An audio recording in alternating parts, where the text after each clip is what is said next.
Well, Chad Farnan was trying to take a history class out in California. Now I ask you, is this a history lesson? Conservatives don't want women to avoid pregnancy. That's interfering with God's work. You got to stay pregnant barefoot in the kitchen and have babies until your body collapses. And that's the news. That's not O'Reilly and Hannity. Those people are just liars. Well, Chad sued that teacher, James Corbett, for infringing on his First Amendment rights. And Chad just won a partial victory. But what about this school district and this teacher? Is he still teaching? You bet he is, and that teacher is speaking out. Chad Farnan is the student who filed that lawsuit and won in part. He joins me now with his attorney, Robert Tyler. Good morning, gentlemen. Good morning. Good morning. Chad, congrats to you on your partial victory. I know it wasn't as great in scope as you would have liked, but it was a victory nonetheless, and a lot of people didn't think you could do it. I'm going to get to what the teacher's saying in a minute, but first let me start with this. You sued about over 20 statements. I mean, this guy went on and on and on.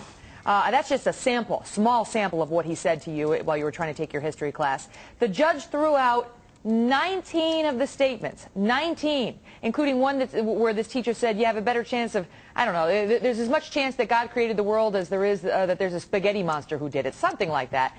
In any event, the point is, all that got dumped. The judge said that's fine. He said one statement that said creationism is nonsense. Well, that was actionable. Did the judge go far enough for you, Chad?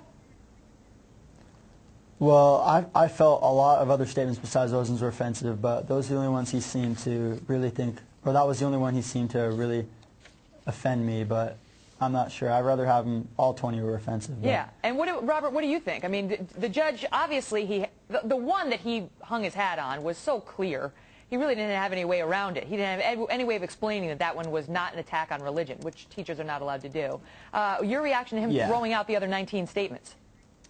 Well, that's right, Megan. You know, I do want to say, first of all, this was a 100% victory. Even though the court hung its hat on one statement alone, that is a complete victory for purposes of this federal lawsuit. Now, there were so many statements. There were far more than 20. We have hours of audio recordings, and we put them in front of the court.